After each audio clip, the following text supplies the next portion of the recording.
Today I fucked up by having sex, twisting a testicle and ending up with cancer. This all started 2 weeks ago. After some nighttime activity with my wife, I was getting up out of the bed to go clean myself up. Upon getting out of bed, I got this strong pain in my testicles. I reached down and felt that my right testicle had twisted. The most alien thing you can ever feel is a testicle sideways down there. This wasn't the first time it had happened. Over the course of the last decade I've done this probably twice. So leaving this twisted would mean cut off blood flow to my testicle, and ending up in hospital. Being ever so slightly medically inclined, I decided the best course of action was to twist it back to its proper position. I lay down and proceeded to untwist my testicle. I went to sleep and thought nothing more about it. Over the coming days I still had a lingering pain down there. I booked an appointment for my doctor to go get checked out. The appointment comes, the doctor has a good feel and says that everything is in the right place. But since I was still having pain, they suggested an ultrasound and a referral to a urologist. I had suggested getting that testicle stitched into place to stop this happening again, and they agreed this was a good idea. Ultrasound comes and goes, tech doesn't report on anything, but that evening the doctor calls and says based upon what they've seen they're glad I'm seeing a urologist. This should have alarmed me more at the time, but alas it didn't.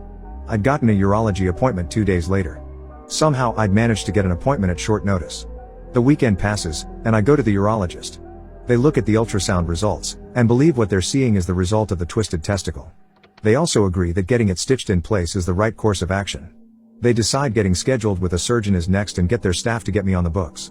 At this point in time I'm thinking to myself that I'd done some damage, but with a few stitches my testicle wouldn't twist again. Some minor discomfort to save me having that feeling again was worth it. They find me a slot with the surgeon by luck the following morning. I turn up to the hospital again, the surgeon comes in and proceeds to greet me and have a good feel of my balls. He says it's an odd way to meet someone, but this is his life. When he brings up the ultrasound he says there's something else in there. It wasn't damage, it was a tumor. The surgeon's first step was to get me in for a CT scan, which after what seemed like an hour waiting, they had scheduled for the next morning. I go for some blood work, go home and head to the hospital the next morning for my CT. That goes off without a hitch. I get a call from the surgeon in the afternoon confirming his suspicions.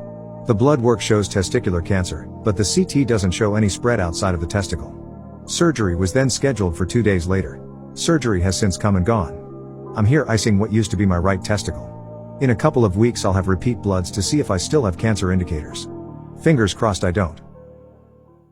My stepdad's deathbed confession. When I was 16 in the mid-90s, my mother tried to end her life by taking a bunch of pills.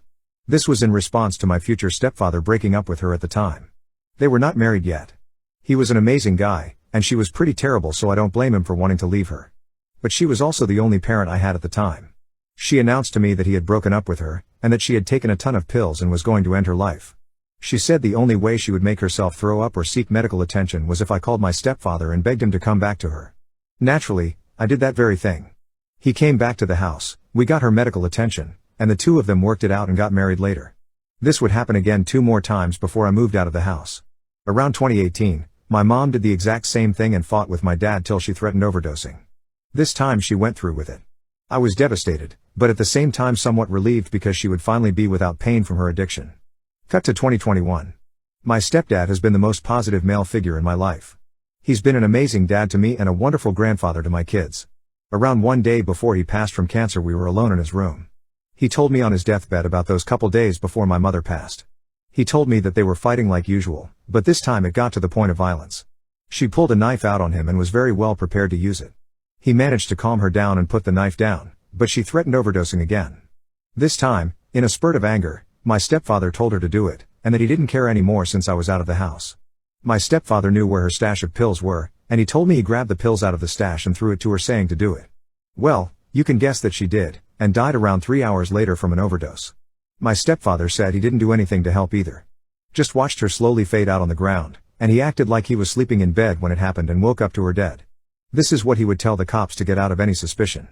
I was very shocked when finding out this information, but he said it was all for me. Every time he came back to be with her, and every waking moment of his life with her was to make sure I had a normal life. He never abandoned me, and for that I feel like I should forgive him. My mother was never a good role model in my life, and was a failure of a parent, so maybe somehow it was for the better. I still never thought my stepfather would be someone to do that though. It makes me think there was another side to him the whole time, and I can't stop thinking about it. Now that they have both passed, I still find myself thinking about it because I will never get the answer. I forgave the person who shot and killed my brother. I know this is hard to imagine or believe, but I truly want you to know that I am not crazy, but in fact quite the opposite. My brother was my best friend. We grew up together doing everything side by side. Me and him had this close bond that you couldn't quite explain. Well, fast forward to our college years, where me and him went to the same university. He was a sophomore and I was a junior, and we lived about 10 minutes apart from each other. Well, one Friday night while we were drinking at this bar that we always liked to go to because he was able to get in. We were winding down our night as it was getting late, and since the bar is really close to our places, we normally just walked back. About 5 minutes into our routine walk, we normally split off in opposite directions to get to our respective places, but this time I was a little more concerned for his well-being because he was insanely plastered.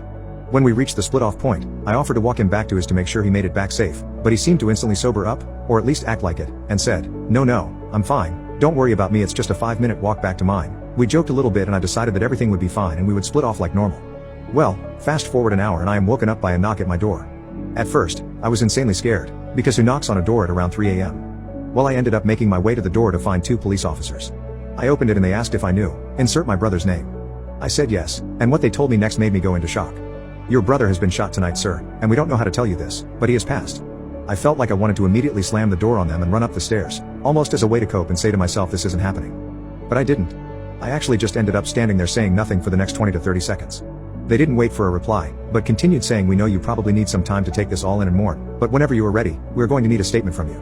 I told them I understood and that I would give them a call when I was ready. Well, I'll skip all the boring stuff, but basically here is what happened. My brother, although he acted sober at the end of our walk together, could clearly be seen on multiple doorbell cameras walking down the street near his house, tripping over stuff and barely being able to walk. Instead of going to the house on the right of the street, which is his, he made the grave mistake of walking to the other house on the other side. We had had no previous interactions with the people that lived there before, and I made sure to clear that up with cops so that they wouldn't think it was premeditated. Based off of that, they determined what happens next is all an incident.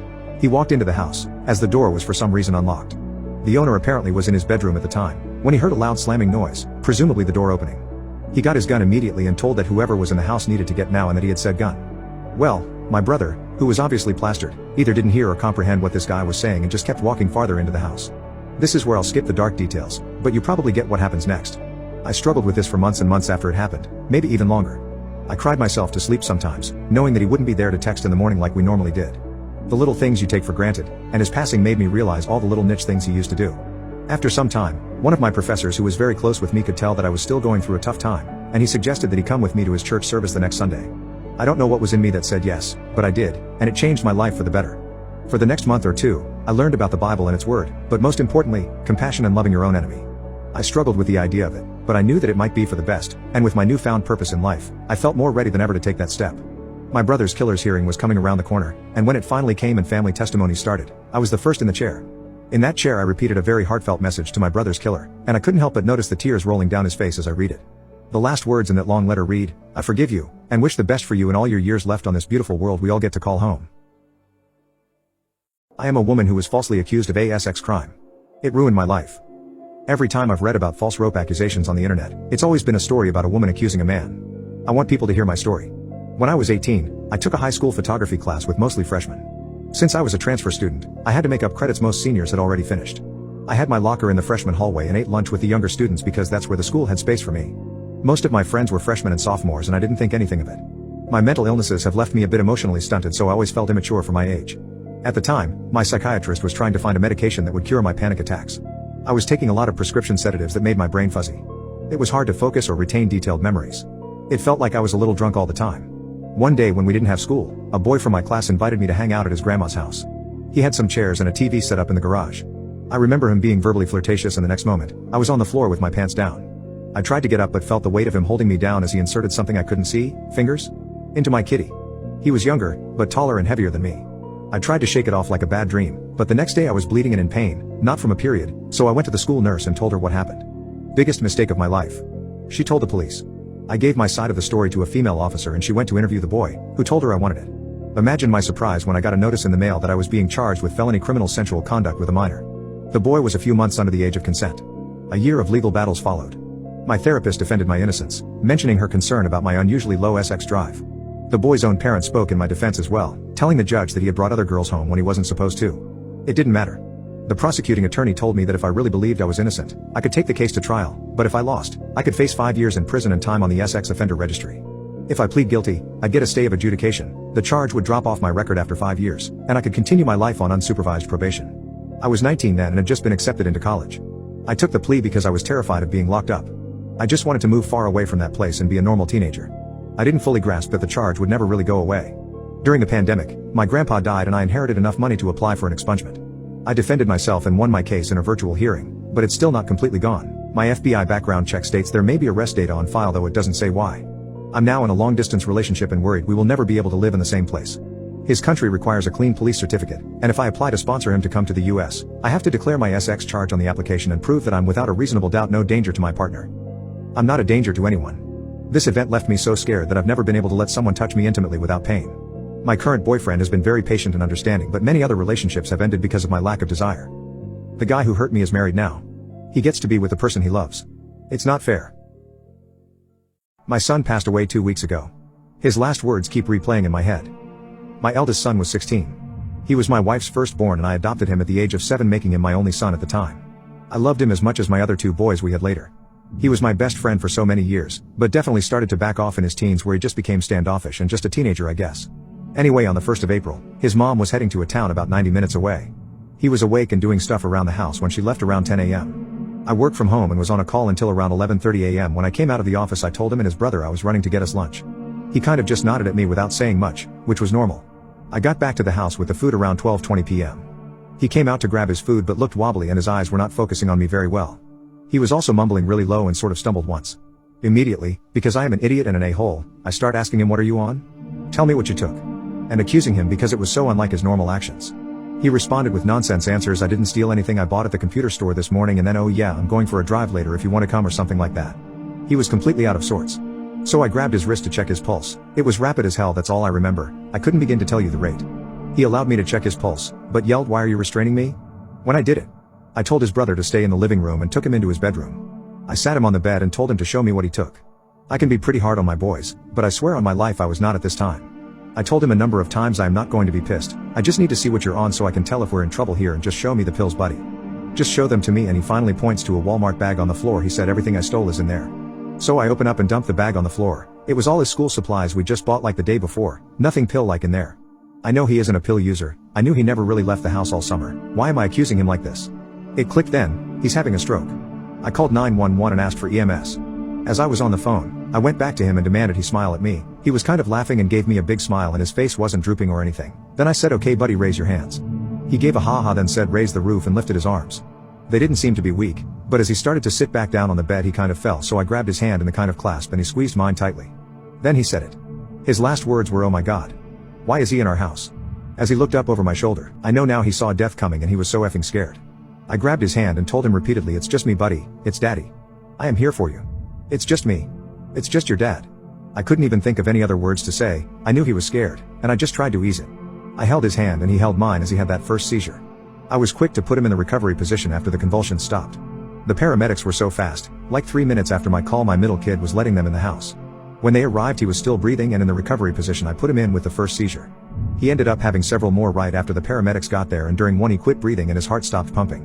They worked on him for a long time and we hauled to the hospital once they got the compression machine on him. And still, by 1:50 p.m., my eldest son was dead at 16. His mother left the house at 10 a.m. with her son happy and healthy, and the next time she saw him at 2 p.m. he had died. She can't forgive herself for not being there. I can't forgive myself for being unable to help him and for being such a dick as to accuse him of taking pills. The tox screen came back negative for everything other than a trace amount of painkiller, which according to the coroner wasn't enough to make him take a nap, much less take his life. I remembered later I'd given him half of an ibuprofen. I think it was for his shoulder the day before. His cause of death still shows pending on the certificate and we won't get a full report for several months. Not knowing how it all happened so fast and knowing his last words were ones of fear and terror have been messing me up for almost 2 weeks now.